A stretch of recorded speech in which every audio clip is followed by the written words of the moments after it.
여기 보면은 김근태죠. 그래서 김근태 운동권의 대부 김근태 민청년 의장이 평역 시위 때마다 장에서 교사를 했다. 이제 이렇게 하고 세형이 월복한 것까지 이제 하고서 쫙 내걸고 민주주의 조직도를 이제 그렸는데, 그리고 제가 여기 전에 표시해놨는데 표시가 여기 썼던 건가? 여기 박종훈이 있어요. 박종훈을 그러니까 수배한 게 바로 최영검사입니다. 그러니까 박종훈을 잡다가 은의 소재를 파악하다가 이제 박종철이 희생됐잖아요. 그래서 최영검사가 이제 이 사건과 무관한 사람은 아닙니다. 아닌데 그럼에도 불구하고 그러니까 뭐 영화에서 나온 것처럼 시신을 바로 화장해서 증거를 없애려고 하는데 부검 실시하기 전에 부검 안 했으면 경찰이 잡았다면은 뭐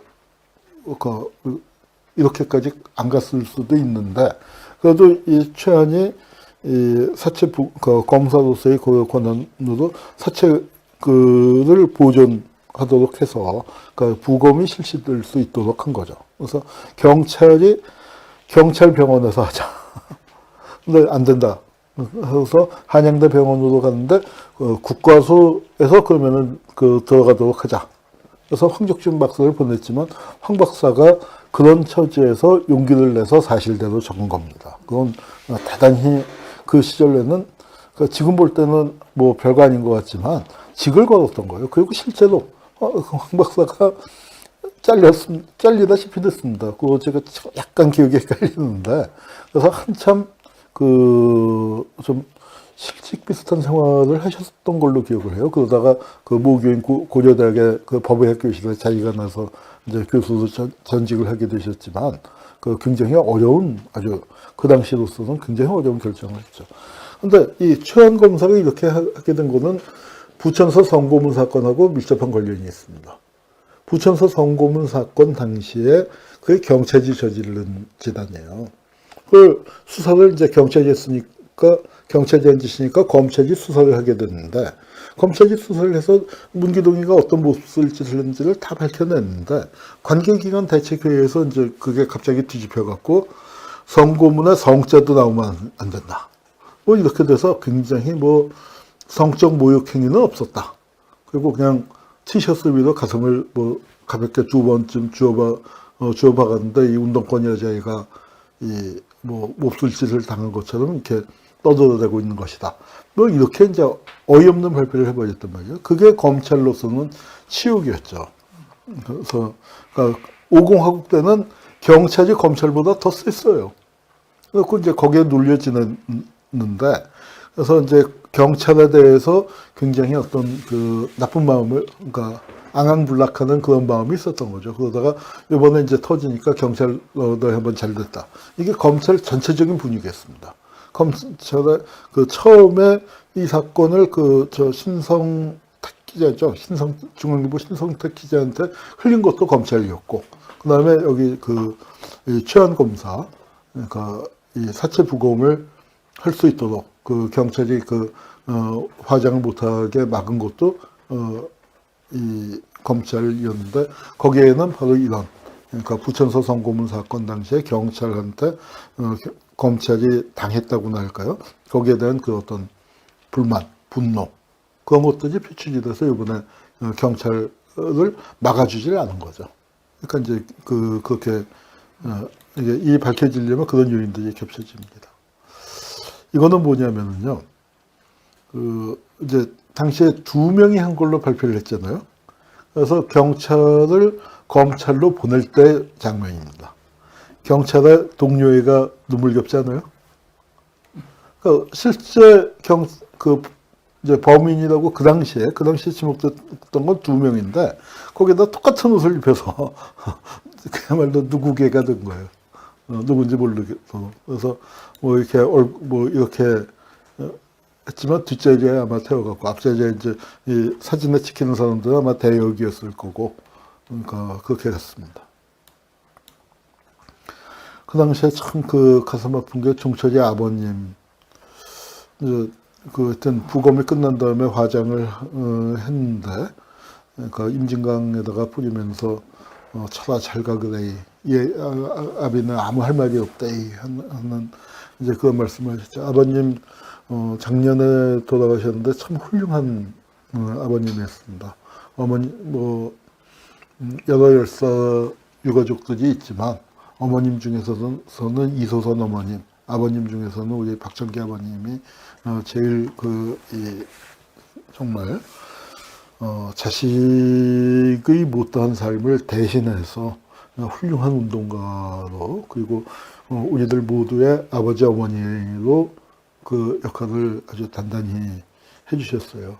아버님이 굉장히 가난해서 그 수도검침원, 부산에서 수도검침원 생활을 했지만 아들들이 공부를 잘 해갖고, 큰아들은 서강대, 근데 서강대 갔는데 데모하다 잘리고 이제 뭐 감옥 가고 그랬어요.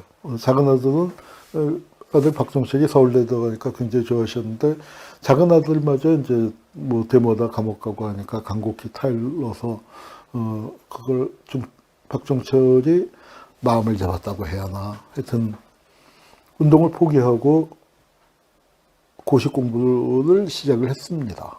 그때는 운동을 포기할 때 3박 4일 술 마시고 이제 그 눈물 흘리고 고민하다가 나 이제 더 이상 운동 못한다, 부모님 때문에 못한다 하고 이제 그렇게 동료들한테도 굉장히 미안해하면서 이제 그렇게 가는 건데, 박종철은 그렇게 하고 공부하고 있었는데 옛날 대학교 선배가 하숙집에 가서 하루 머물고 간 거, 그걸 어떻게 경찰이 알아갖고 그 선배의 소재를 대라고 박종철을 고문을 한 거예요. 박종철이 한 어떤 일 때문이 아니라. 그렇게 되니까 이제 시민들이 더 놀라고 분노한 거죠. 야, 고문이라는 게 얘가 한 게 아니라 얘가 아는 애를 잡기 위해서도 이렇게 대학생을 데리다가 고문을 하는구나. 옛날에 이 80년대, 뭐 지금도 그렇지만 대학 가는 게 참 힘들었잖아요. 그러니까 이제 대학에 잘 가기를 다 빌지만 대학 합격했다 소리를 듣는 순간부터 나오는 어른들의 말씀이 데모하지 마라였거든요. 데모하지 마라. 그러다가 종철이는 데모를 좀 하다가 데모를 그만뒀잖아요. 어른들 말처럼 데모를 그만뒀는데도 데모에 잡아다가 죽이니. 학교에서 그러면은 친구도 사귀지 말고 그냥 아무도 사귀지 말고 그렇게 살라고까지 얘기하지는 못하잖아요. 데모하지 마라 정도지. 근데 데모하지 않는 아이를 잡아다 그렇게 죽였더니 시민들이 엄청 분노하기 시작한 거고, 그 이전에 고문에 대한 것들이 다 사실이었구나. 그걸 알게 된 거죠. 그래서 종철의 아버님의 이 말씀, 잘 가그레이 아버지나 아무 할 말이 없대이가 사람들의 가슴을 쳤고, 어머니와 누님의 이 사진이 있습니다. 이 사진은요. 그런데 정말 말이 필요 없는 기가 막힌 사진인데, 이게 보도가 안 됐습니다. 나중에 나왔어요, 나중에. 6월 항쟁 후에. 그 6월 항쟁 후에 몇 달이 지난 다음에도 이 사진을 봤을 때 정말 전기에 감전된 것 같은 그런 충격을 받았었는데, 이 사진은, 그러니까 언론이 그렇게 통제당했었다는 거죠.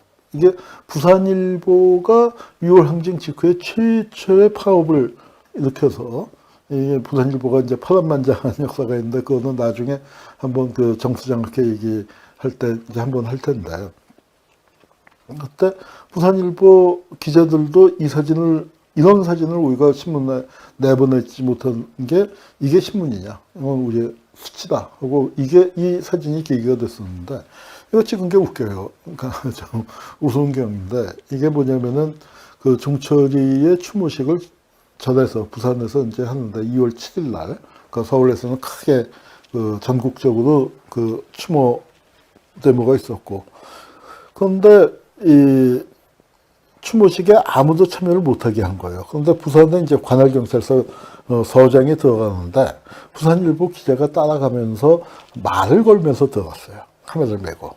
그러니까 그 경비하던 경찰은 서장이 들어오니까 경례 붙이고, 서장하고 뭐 친하게 얘기를 하면서 들어오니까 이 서장이 듣고 온 경찰서 측의 기록 남기기 위한 사진사인 줄 알고 무사 통과를 시켰어요. 그래갖고 찍어갖고 이제 신문사에 갔는데 거기 편집국장이 덜덜 떨면서 못 낸 거죠. 이제 그렇게 됐고. 이 사람이 바로 강민창입니다. 경북 안동 사람인데 경찰 간부 후보생 11기. 그게 경찰에서는 육사 11기랑 비슷한 의미래요. 그러니까 정규 대학 4년제 대학 출신으로 이제 경찰 간부로 올라가서 쫙 올라가서 경찰 총수까지 돼서 86년도에 86년 1월인가에 경찰 총수가 됐어요. 그러니까 부천서 성고문 사건 때도 경찰 총수였고 경찰이 가장 세 시절, 경찰 역사에서 가장 파워가 강했던 시절에 경찰 총수였는데 이 책상을 탕친역하고 죽었다 하는 그런 그 망언을 냈고 그리고 아마 그리고 이제 1년 뒤에 구속까지 되는 처음에는 해임됐다가 경질됐다가 구속까지 됐습니다. 근데 이제 그때 무슨 일이 있었냐면은 여기 이제 보면은 한참 이제 그 박종철 그 고문치사 갖고 이제 세상에 떠들썩 할 때 북한 주민 11명이 집단으로 배를 타고 망명을 해왔어요. 그래서 이게 유명한 김만철 일가인데요. 자, 김만철 일가가 이게 망명을 해서 일본으로 왔는데 1월 22일이에요. 87년 1월 22일인데 이 사람이 서울에 들어온 게 2월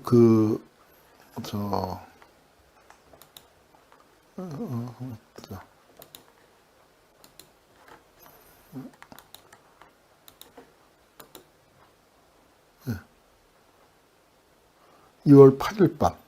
그래갖고 이제 이게 뭐냐면은 결국 그 2월 7일 날 이 박종철 이 추도식이 이제 크게 있었거든요. 그런데 이제 그 추도식 기사를 이렇게 죽여버리는 거죠. 그래서 그때 이제 그러니까 아마 그 추도식 날짜에 맞춰서 데리고 온 것 같아요. 그러니까 김현희도 그 바레인에서 약 먹고 이제 쓰러져 있었던 걸 귀환시킨 게 대통령 선거 이틀인가 사흘 앞두고 데리고 왔잖아요. 그 비슷한 맥락으로 박정철 문제를 덮는 거. 그래서 그때 말 만들기 좋아하는 그 친구들이 만들어낸 말이 중처지가 민주의 종을 쳐라 하니까 만처지가 와갖고 그만 쳐라 했다라고 그런 얘기가 있었습니다. Time stops when I'm falling for you.